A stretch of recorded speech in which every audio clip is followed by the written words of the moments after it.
اما كيم حتى هو كان ناضي وتواجه مع كاع الدبابه وبدا كيقتل فيهم وما رحمهمش، ولكن ما كانش عارف نهائيا شنو كيتسنى.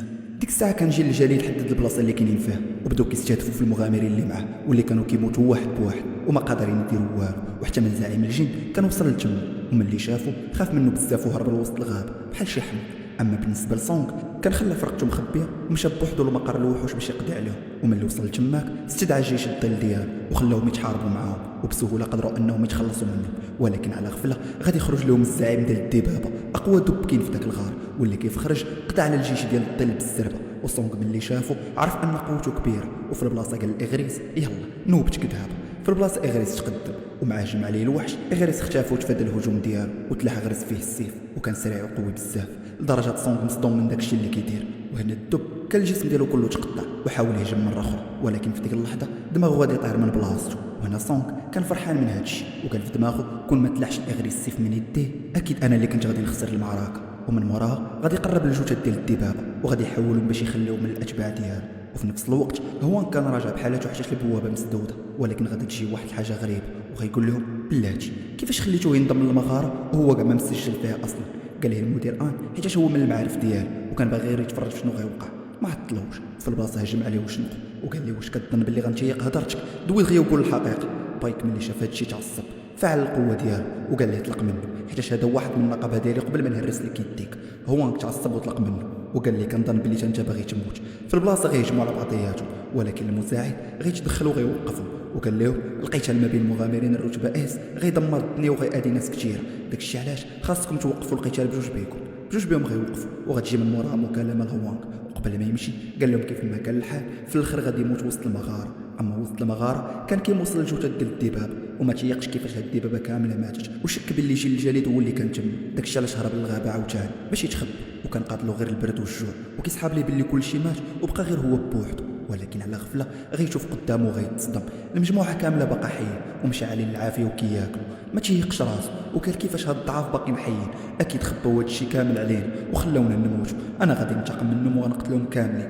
خرجوا تما غادي قصدوا وكيف شافوه خافوا وهو يقول لهم نتوما خبيتوا هاد المعدات والماكله على البقيه ديال الفريق باش يموتوا، اذا انا غادي نقتلكم كاملين. كيف هجم عليهم خرج سونغ على غفله وتصدى ليه وقال له ما كاين لاش تلصق الخطا ديالك في بنادم، اما نتوما ما كاين لاش تبقاو مخبين، الطاقه ديالكم واضحه وحاس بها.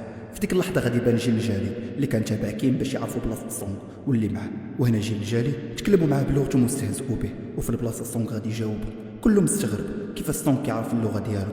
اما سونغ قال في بالو اكيد هادشي بسبب النظام وهو اللي خلاني نفهم كلامه. وهو يقول لهم شنو بغيتو دابا؟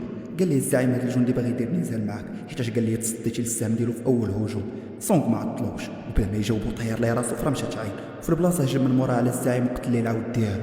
هنا الزعيم تحمس وقال لي خليني نقول لك واحد الحاجه، حنا الجن عندنا واحد الصوت في دماغنا كيقول لنا واش نقتلوا شي واحد ولا لا، ولكن هذا الصوت ما كيقولش لنا نقتلوك. داكشي علاش سلمنا هادو اللي معاك وحنا ما غادي نديروا لك والو. سونغ فهم ان اللي ما خلاهمش يقتلوه هي القدرات ديالو وقال لهم لا انا ما غنسلمكم والو. ضحك عليه الجن وقال له انت غير واحد وحنا كثر منك اذا غادي ناخذوه. سونغ ضحك وقال له الا كنتي كتقصد العادات فانا ما غنخسرش قيام. في البلاصه غادي ينوضوا الفرسان ديال سونغ ومعهم حتى الدبابه وتا واحد فيهم ما فهم شنو الواقع. وهنا الزعيم ملي شاف الاتباع ديال سونغ امر الجنود ديالو بالهجوم وبدا القتال. البلباله ناضت وما كايناش الرحمه، والصيادة ملي شافوا هادشي خافوا حاولوا يهربوا، ولكن جيل الجليد شافوه وكانوا غادي يضربوهم بالسهام.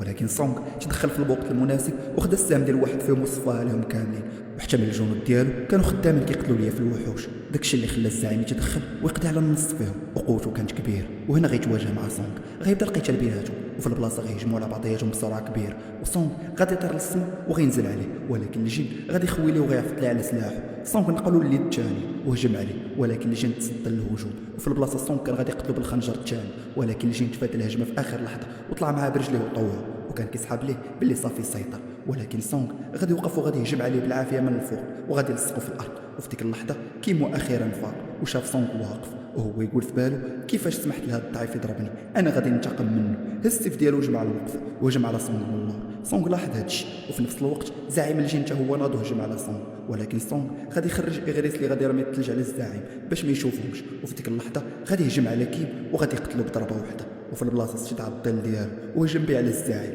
وبعدو. في ديك اللحظه كيم صافي مات، وسونغ استحوذ عليه وقال داك الطل المهم انت دابا سميتك ايرون وغادي تعاونني في القتال. ايرون غادي يستخدم قوته على الوحش وغيتعصب وفي البلاصه غيهجم وغيتواجه معه. وايرون ما كانش ساهل ولكن الزعيم كان مسيطر وغيقول لسونغ هذا بوحدو ما كافينيش، يلاه بينوا لي بثلاثه بيكم. قال لي سونغ ما كاين حتى شي مشكل. في البلاصه هجم عليه ضربوا بثلاثه بهم وطحطحوه بالضرب. وهنا ايرون غادي يستخدم قوه الصوت اللي عنده والزعيم غيطير. وفي البلاصه غيجي لي سونغ من اللور وغادي يغرس فيه الخنجر، ولكن واخا هكاك الزعيم كان سريع وتفادى الضربه المميته وبعد عليه. وفي ديك اللحظه الصيادة كانوا كيتفرجوا ما متيقين شنو كيشوفوا. سونغ كان متفوق على الزعيم والجنود ديالو كانوا قضاو على جيل الجليل وبقى ليه غير الزعيم صافي. وحتى من الزعيم ما كانش عارف هادشي وكيصحاب ليه هما اللي ربحوا المعركه، ولكن سونغ غادي يستهزأ به وغادي يقول ليه الحقيقه. والزعيم ملي عرف تعصب ديال بصح وهجم عليه بقوه. سونغ غادي يرمي عليه الخنجر ديالو والزعيم غيخوي ليه وكان كيصحاب ليه بلي الخنجر ضاع منه، ولكن على غفله الخنجر غادي يرجع وغادي يدمر ليه السلاح ديالو. وايرون في البلاصه خرج ليه على غفله وحكمه. وهنا سونغ هجم بالعافيه، ولكن واش الزعيم غادي يموت؟ لا باقي مطول معانا. قضى على ايرون في البلاصه، ولكن سونغ استعمل قوه التخفي وغرس ليه الخنجر ديالو في جنبه وقال ليه بسلامه عليك. وفي البلاصه غادي يخرج ليه ايرون من الجن وغادي ينزل عليه بالمطرقه وغادي يفرتكو. بحال هكا الزعيم غادي يموت. تزاد المستوى ديال سونغ والصيادة كانوا مصدومين من داكشي اللي شافوا. وموراه مشى لعندهم وقال لهم بلي المغاره صافي سالات ودابا دازت مده 7 ايام اللي هي 7 ديال السوايع في العالم الحقيقي. الصيادة فرحوا والبوابه ديال الخروج بانت. وسونغ قرر باش يمشي عند زعيم الجن ويخليه من الاتباع ديالو. وفي نفس الوقت عند بايك كان واقف ومقلق، وعلى غفله البوابه تفتحات وتم خارج منها الصيادة. بايك فرح وكان كيسحب ليه باللي كيب هو اللي قتل زعيم المغاره، ولكن غيتفاجأ فاش غيشوف الصيادة ومعاهم سونغ. ملي شافو فرح بزاف. وسونغ من بعد ما تقفلت البوابه مشى عند البنت اللي جابها معاه وقال لها يلا باش نديك، ولكن بايك غيقول ليه تريح. فين غادي؟ عندي شي اسئله باغي نطرحها وما غاتمشي حتى تجاوب عليها. سونغ غادي يحيد ليه يديه وهو معصب وقال لي الاسئله ديالك سولها لافراد النقابه ديالك حيت انا ما مساليش ليك. بايك تعصب وفعل قوته وقال لي كاينين 6 من افراد النقابه مفقودين وما غاتمشي تنعرف شنو وقع عليهم. اللون ديال عينيه تبدل وقال ليه والجوج اللي بقاو راه انا اللي نقدتهم وواجب عليك تشكرني. بايك ملي شاف هادشي تكرم وقال ليه شكرا على هادشي. مشى سونغ من تما وبايك غادي يسول هاد البنت على شنو وقع في المغاره وغادي تعاود ليه كلشي. وهو يقول الان بغيتك تضم هاد الولد للنقابه ديالنا باي طريقه. وموراها مشى بحالاته. اما سونغ مشى وصل هاد البنت لدارها وموراها مشى، ولكن في الطريق يتذكر شنو وقع في المغاره وبالضبط ملي بغى يستخرج الدال ديال الزعيم، ولكن من بعد 3 ديال المحاولات ما قدرش وخرج من تماك مقلق ومعصب. داز داك النهار وجا الغد ليه وبالصباح غادي يمشي هو والبنت ويجينوا لواحد المغار. وملي وصلوا لتماك سونغ استخرج الجنود ديال الدال ديالو وخلاهم يقضيو على الوحوش. وجينو ملي شافهم تصدم وسول سونغ عليهم، ولكن سونغ ما قال ليه والو. وملي سالاو جينو كان ما عاجبوش الحال حيت ما بقى عنده تضوء، وتم الاحجار السحريه اللي كان كيستخرجهم الجنود ديال سونغ هما اللي ولاو كيستخرجوهم. ومن موراها غادي يخرجوا من المغاره وكان صافي سالوا ويا الاتفاق وما بقى رابطاهم حتى شي حاجه. ولكن جينو كان مقلق حيت غيتفارقوا وسونغ قال ليه غير تهنى انا ما غاديش نخليك انت راك وليتي خويا الصغير. هاد الكلمه خلاتو يفرح بزاف. ومن موراها رجع سونغ للدار وودع اختو حيت غيمشي للمغاره ديال برج الشيطان، البرج اللي دخل ليه قبل وكان غيموت ودابا غادي على قبل العلاج ديال مو. وداك الشيء اللي كان مشى لتما وفتح البوابه.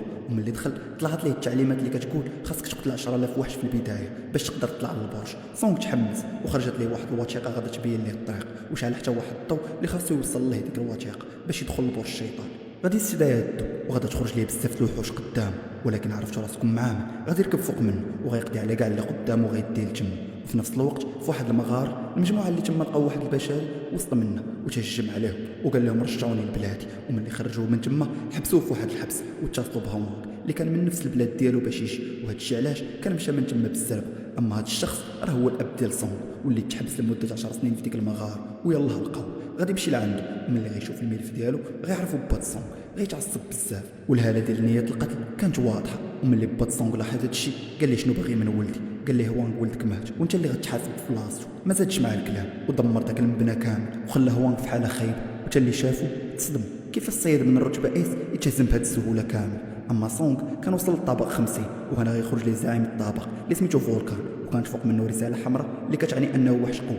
وفي ديك اللحظه غادي يهجم عليه، ولكن سونغ غادي يتفادى الهجوم ديالو بالزربه وغادي يهجم عليه حتى هو طوعوا من تما. ولكن فولكان غادي يوقف مره اخرى وغيتم قاصدو بالزربه. سونغ غادي ياخذ الدرع ديال ايرون باش يحمي راسو به، وفولكان غادي يوصل لعنده وغادي يبدا ينزل عليه بديك الهراوه بكاع الجهد اللي عنده. وسونغ ما بقاش قادر يستحمل فكر في خطه، وفي البلاصه غادي يستغل اللحظه اللي يرفع فيها دراعه وشير عليه بالدرع ودار عليه بالزربه باش يضربه في عنقه. ولكن الوحش كان عارف بلي نقطه الضعف ديالو هي عنقه، داكشي علاش عاقب سونغ ودار ليه. ولكن سونغ غيستعمل قوه يد الحاكم وغيفلت منه باعجوب وعرف بلي بهذه الطريقه ما غيقضيش عليه. وهي تجي فكره اخرى بدا كيجري من تما وفولكان تبعو باش يقتلو، ولكن سونغ غادي يطلع بسرعه كبيره في الموب اللي قدامه بلا ما يشوفو الوحش، وفي البلاصه دخل فيه ونوض العجاج. وسونغ ملي شاف هادشي جبد سلاحو الثاني وهجم عليه من وسط العجاج وقطع عليه. وهنا غيتزاد المستوى ديالو وحصل على قطعه شجر العالم اللي هي المكون الاول في العلاج ديال مو. كمل الطلوع ديالو وصل للطابق 75 وتماك غيتقابل هو والزعيم، واللي غير شافو والجيش ديالو خاف بزاف وتخبى. ولكن سونغ غادي يقرب لعنده وقال لي واش كتضل تخبيتي انا ما غنلقاكش. ضحكتيني يا ولدي. قسموا على جوج في البلاصه وبحال هكا تزاد عاوتاني المستوى ديالو وقدر يحصل على القطعه الثانيه ديال العلاج، وبقى ليه غير زعيم الطابق 100. ولكن حيتاش الطاقه ما عندوش قرر انه يمشي ويرجع يكمل من بعد. وهنا كان اختار واحد الصندوق ديال المكافآت العشوائيه ولقى فيه واحد الساروت كحل ما مفهومش، وطلعت ليه رساله كتقول باللي البلاصه اللي غيدخل لها خاصو حتى يستوفي الشروط ديالها. اما في العالم الخارجي المدير انو والمساعد ديالو كان كيقلب على سونغ في كاع البلايص باش يضموا للنقابه ديالو. اما جينو كان مشى عند با وعلمو باللي تخلص من كاع المغارات اللي قال ليه، ولكن با كان عارف باللي سونغ هو اللي دار هادشي وقال ليه خاصك تضم سونغ للنقابه ديالنا باش نعترف بهادشي. اما سونغ ملي خرج من البوابه اكتشف باللي جاب جوج القطع ديال الاكسير وبقات ليه قطعه وحده كاينه في الطابق 100. داكشي علاش قرر يقوي راسو في اقرب وقت ويقتل الوحوش كثر، ولكن حيت كلشي عارف باللي الرتبه ديالو هي ما غيقدرش يدخل لمغارات قويه ويقتل الوحوش ديالو. داكشي علاش قرر يدير اعاده تقييم القدرات ديالو، وداكشي اللي كان مشى لبلاصه التقييم ولقى بزاف ديال المغامرين تما ومعهم حتى المستكشفين اللي تابعين بزاف النقابات، واللي كان معهم حتى المساعد ديال ان. وكيف شافو اتصل بالمدير ديالو بايك وقالها ليه، وفي ديك اللحظه كان معاه حتى رئيس نقابه الشغل وكان باغي يعرف شكون السيد اللي قضى على زعيم ديك المغاره ونقض السمعه ديالو.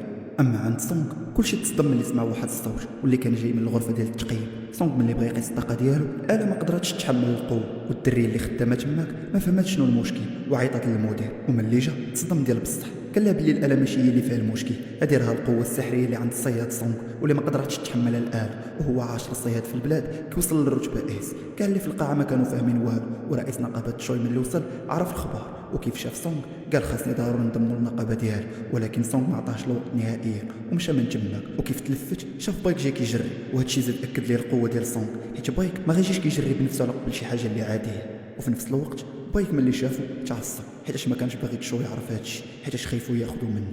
المهم سونغ مشى عند مو بالليل باش يزورها وقال لها باللي ما بقى ليه والو على العلاج ديالو وخرج من تما وغيلقى تشو تما، ولكن ما غيعبروش. وتشو غيقول ليه ماشي انا اللي باغي نشوفك، رئيس المغامرين هو اللي باغي يشوفك. وافقوا مشى معاه، والرئيس غادي يهنئوا على الترقيه ديالو وقال لي حنا اجلنا نعرفوا بنادم باللي انت من الرتبه اس حتى تقرر شنو تختار، لان البلاد كيحكموها الصيادة وماشي الحكومه. وحيت كاينين دابا 5 ديال النقابات كل نقابه فيها صياد من الرتبه اس، الا مشيتي لوحده فيهم غادي دير اختلال التوازن وغتولي نقابه قويه. داكشي علاش بغيناك تنضم للنقابه ديالنا باش نحافظوا على التوازن في البلاد مقابل الحريه التامه والتعويض على اي عرض غادي يجيك من عند شي نقابه.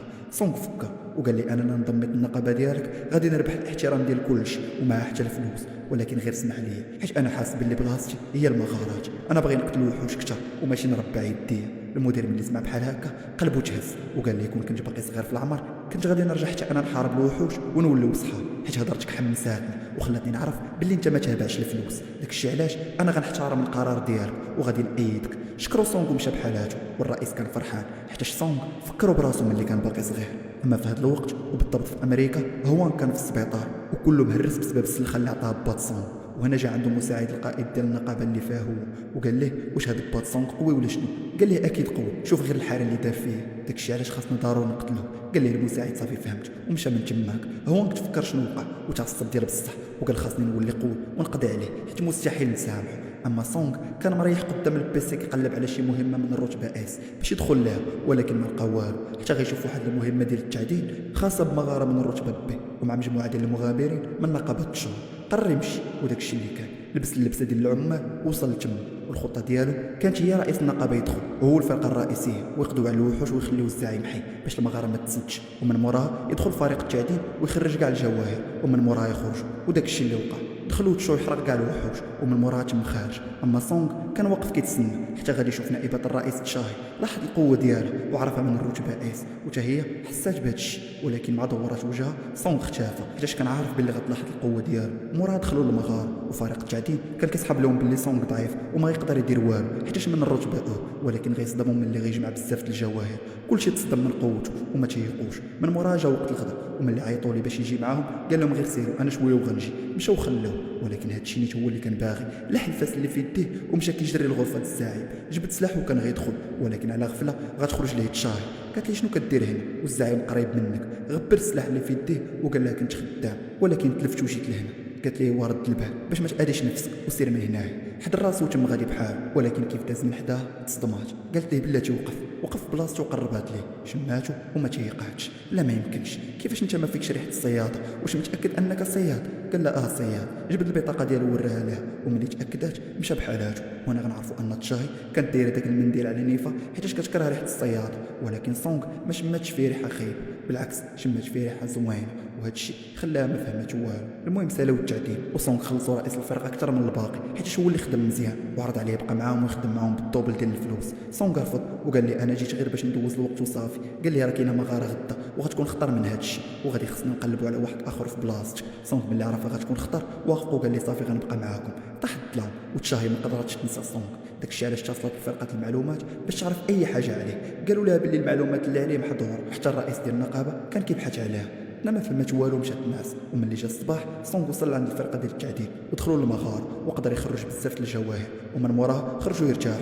والفرقه اللي غادا تدخل تقتل الوحوش وصلت في ديك الوقت وكانوا باغيين شي واحد يهز لهم السيكان. داكشي علاش عرضوا على اي واحد فيهم يدخل معاهم مقابل بزاف د الفلوس ولكن حتى واحد ما بغى حيت كانوا عارفين ان المغاره قويه وخطيره. سونغ استغل الفرصه وقال لهم انا غنجي معاكم. حاولوا يوقفوا الرجال اللي معاه ولكن هو كان مصمم ومشى مع قائد الفريق. دخلوا للمغار وما دازت بزاف هجموا عليهم الدياب ولكن القائد تصدى لهم والفرقه كانت قويه وقدروا يهزموهم بالسربه. وسونغ ملي شاف هذا الشيء عرف ان قوتهم عاليه وبيناتهم انسجام كبير. وفي ديك اللحظه غيقرب من الجثه ديال واحد الديب وغيلقى في عنقه واحد السلسله وهذا الشيء كيعني ان شي واحد مربيهم وعلى غفله غيخرج لهم 19 وحش من وحوش الارض واللي الرتبه ديالهم عاليه. كلهم تفاجئوا وحسوا بالخوف وفي ديك اللحظه واحد فيهم غيهجم برمح على القائد وغادي يطير ليه الدرع ديالو من يديه. والوحوش اللي معاه قصدوا الفريق ديال القائد حاولوا يتصدوا لهم ويقضوا عليهم ولكن الوحوش كانت كثير وما كتساليش. وهنا وحده فيهم نجحت في انها تحكم واحد الوحش وهذا الولد خرج جوج ديال الجنود من العافيه باش يقتلوه ولكن قبل ما يوصلوا ليه قضى عليهم بالزربه. وحتى الصياده اللي من رتبه بي ما قدوش على هاد الوحوش وواحد فيهم دراعو طار من بلاصتو ومشات للمعالجه باش تعالجو. وهاد البنت استخدمت واحد التعويذه باش تمنعو يوصل لهم ولكن الوحش قدر يبطل التعويذه ومشى لهم باش يقتلهم. وهنا فين غيجي الدور ديال سونغ. على غفله غيهزو للسما بالقوه ديالو وهو خافي نفسه وغادي يقتلو ومن وراها غيهجم على البقيه ديال الوحوش وغادي يصيبهم كاملين واحد بواحد لدرجه الوحوش ما بقاتش قادره تتحرك من كثره الاصابات. وهنا البقيه ديال الفريق استغلوا الفرصه وقضوا على كاع الوحوش وهذا الشيء بطبيعه الحال مساعده سونغ بلا ما يعرفوا هذا الشيء. ولكن هاد البنت كانت ردت البال وما قالت والو حيت باقي ما سالاوش. موراها غيتفقوا واش يكملوا ولا لا حيت ممكن تخرج لهم وحوش قوه من هادي. وهنا القائد قال لهم خاصنا ننسحبوا وملي تولي قوتنا كبر ديك الساعه ندخل. كلهم سمعوا ليه ووافقوا وتم راجعين ولكن كيف وصلوا للبوابه تصدم. البوابه مسدوده وعليها تعويذه قويه بزاف. تقدموا ثلاثه ديال السحاره باش يفكوا التعويذه ولكن غادي يحسوا بطاقه كبيره وغيسمعوا واحد الصوت غريب غيقول لهم انا هو كارخان. وفي ديك اللحظه السحاره غيتعادوا من قوته وكانوا غيموتوا. والقائد ملي سمع الصوت تلفت من موراه وهو يتصدم لقى 50 وحش من وحوش الاورك واقفين يعني صافي ما فيهاش شك غادي يموتوا. تقدم القائد ديال المغامرين وحتى ديال الوحوش تقدم وغيقول ليه شكون نتوما وشنو بغيتوا.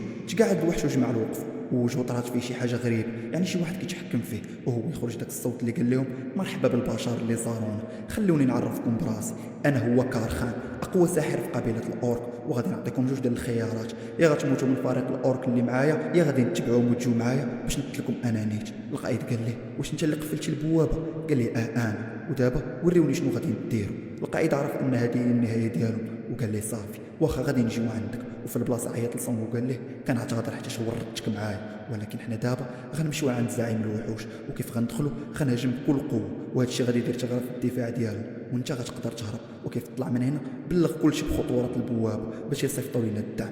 قال لي سونغ ولكن بحال هكا غادي تموتوا شنو اللي مخليكم ديروا هكا؟ قال لي القائد حيت ماشي المهمه ديالنا نخرجوا من المغارات حيين حنا مهمتنا هي نعتقوا الناس. وحتى الملامح ديال الفريق ديالو كان كيبين هذا الشيء. وهنا هاد البنت غادا تقرب وغادا تعطي لسونغ هاد الوصيه وسونغ غياخذها من عندها وقرر يحتفظ بها حتى من بعد. وتماك فكر في شنو وقع ليه في المغاره ديال التمثال ملي تخلاو عليه المغامرين وقال في بالو هاد الفريق مزيان وما خاصوش يموت وداك الشيء اللي كان قرر يمشي معاهم. وصلوا لمقر الزعيم كارخان وملي دخلوا تصدموا. الجيش ديال وحوش الاورك كاين تما، وتمن الزعيم متربع على العرش. وفي نفس الوقت وبرا المغاره كانت شاهي مشات لعند فرقه التعدين باش تسول على سونغ. وبطبيعه الحال القائد قال لها باللي دخل المغاره كحمال، والبنت تصدمات حيت هادشي بمثابه انتحار. وفي ديك اللحظه غادا تحس بواحد القوه غريبه جايه من البوابه، داكشي اللي خلاها خدات الفاس من القائد وقررت تدخل تعاونهم. اما عند سونغ كانوا الوحوش فرحانين وكيغوتوا وسط القاع، وكارخان حتى هو متحمس وبدا كيستهزئ بهم. وكيف سكت الجيش ديالو القائد المغامرين قال ليه بغيت غير نعرف ملي انت عندك هاد القوه كامله علاش اللي ما قتلتيناش وجبتينا لهنا؟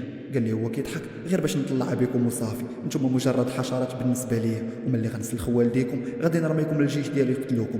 وفي ديك اللحظه غادي ينشر القوه المرعبه اللي عنده في القلعه وكلهم حسوا بها وخافوا. ولكن كارخان غادي يلاحظ ان سونغ ما تخلعش نهائيا، وهنا كارخان لبس القناع ديالو باش يقتلو. والقائد ملي شافو استغل الفرصه وهجم، وكان كيصحاب ليه باللي صحابو معاه، ولكن كلهم كانوا خايفين لدرجه ما قدروش يتحركوا. داكشي علاش هجم بوحدو. ولكن كارخان دار حاجز ديال الحمايه وقفوا به، والقوه اللي عنده خلاته يتحكم به بالجاذبيه وطلعوا للسما وهبطوا من موراها بسرعه كبيره واختفى في الارض. والفريق ديالو كيتفرج وما قادر يدير والو، والوحش بقى كيهلك فيه وكيأذي فيه حتى كان صافي غيطيحوا في الاخر وغيقتلوا. ولكن هنا فين غيتحرك السبع ديالنا خطفوا قبل ما يطيح ونقدو، وهو يحطو في الارض وقال ليه انا عارف ان هاد المغاره من حق النقابه ديالكم، ولكن انا اللي تخليت عليكم غادي تموتوا. داكشي علاش غادي نسولك سؤال واحد، واش باغيني نقتلك عاد الوحوش؟ القائد ما فهم والو. هاد الكميه ديال الثقه والقوه منين خرجات؟ كان متردد ينطق، ولكن سونغ في ديك اللحظه تحكم في واحد الوحش بنفس المهاره ديال كارخان وقتلو. قال القائد واش نقضي عليهم ولا لا؟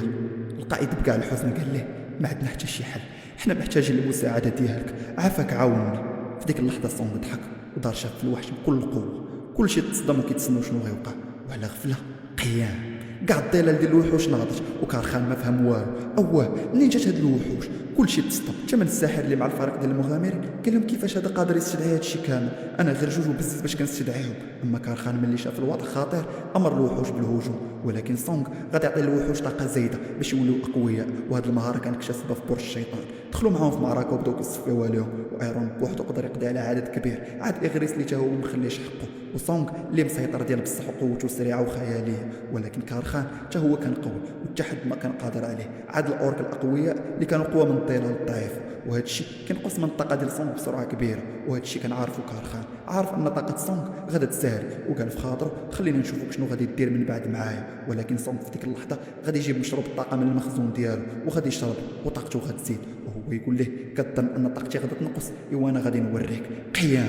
في البلاصه غيخرج الدال ديال وحوش الاورك اللي خلاهم اتباع ديالو. الوحش ملي شاف هذا الشيء تصدم، لا ما يمكنش مستحيل، هاد القوه كتكون غير عند الملوك صافي. في البلاصه غادي يجمع الوقفه باش يقضي عليه بنفسه. في نفس الوقت على برا شاهي لقات بزاف د الجثث ديال الاورك وعرفت باللي واقع شي حاجه، داكشي علاش جمعت شعرها ووجدت راسها للقتال باش تعاون المغامرين. اما على برا كان وصل للرئيس شو ومعاه جوج الاعضاء من فرقه المراقبه واللي جاو باش يعرفوا علاش سونغ جا المغاره. ولكن ملي حسوا بطاقه كارخان ما قدروش يقربوا من البوابه، وجابوا جهاز القياس باش يعرفوا القوه ديال المجوهره اللي خرجوا. وملي قاسوها تصدموا، هذه مجوهره من الرتبه اس وخاص ضروري الدعم، داكشي علاش قرروا يدخلوا ويطلبوا الدعم من الرئيس ديال تشو.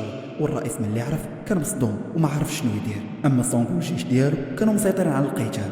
كارخان جمع الوقفه وقرب وخلى المساعدين ديالو يقضيو على سونغ، ولكن ايرون واغريس غيتدخلوا وغيقضيو عليهم. وكارخان ملي شاف هذا الشيء استخدم اقوى تعويذه عنده باش يحكم سونغ، ولكن سونغ في البلاصه غادي يقضي على الهجوم ديالو، ومن مورا غيستدعي ثلاثه الحراس وغيستعمل واحد الكره ديال الطاقه اللي خداها من برج الشيطان وغيضاعف القوه ديال الصحارى. وفي ديك اللحظه غادي يقضي على الدفاع ديال كارخان وغيدمر ليه القناع اللي في وجهه. وفي ديك اللحظه غادي توصل للتشاهي وغادي تصدم من داك الشيء اللي شافت، وملي سولات الفريق على شنو وقع لقاتهم براسهم ما فاهمين والو. اما كارخان في هذه اللحظه تعصب ديال بصح وحول الجسم ديالو العملاق وخرج من فمه العافيه اللي قضات على اي حاجه قدامه. ولكن على غفله سونغ خرج ليه وعورو في عينيه وبدا كيرمي عليه بزاف الخناجر، ولكن بلا حتى شي نتيجه. اذا خاص شي حاجه اللي تربطه وكل شيء يهجم عليه باش يموت. وفي ديك اللحظه غادي يستعمل يد الحاكم وغادي يجر واحد السله وغيلوي عليه وغيطيحوا في الارض. والرئيس شو ملي وصل وشاف القوه ديالو ما كانش متيق عينيه، وملي سولته عليه تشاي قال لها بلي ما كنت عارف عليه والو. اما كارخان كان صافي في اللحظات الاخيره، وسونغ قرب لعنده وقال ليه ما عمرك غادي تقدر تهزمني. وفي ديك اللحظه غادي تهجم عليه كاع الضلال وغادي تصفيو عليه، والمستوى ديال سونغ في البلاصه غيتزاد، ومن مورا غيمشي للجثه ديال كارخان وغيستدعى الظل ديالو باش يولي من الجنود ديالو وغيسميه كيبا. وبهذه الطريقه واحد من الوحوش ولا في الخدمه ديالو، ومن موراها قربوا لعندو كاملين وكانوا ناويين يسولوا على هذا الشيء كامل. ولكن شو غيتدخل وغيقول لهم سمحوا لي ولكن ما غتعرفوا والو حيت المعلومات على سونغ سريه. وملي بغاو يمشيو القائد غادي يقول لهم بلاتي حنا وراسهم ليه كاملين. وقال ليه القائد شكرا لك بزاف سونغ، بلا بيك انا والفريق ديالي كنا غادي نموتوا، شكرا لك بزاف. سونغ عجبو الحال ومشى رجع الوصيه لديك البنت وخرج بحالاتو من تماك. اما تشاي كانت مصدوم وما متيقاش وبين طاحت على زنافرها. وهنا الرئيس ديال تشاي كان عارف كلشي وباللي سونغ هو اللي نقذ الفرقه ديالو وقرر باش يضمن النقابه باي طريقه.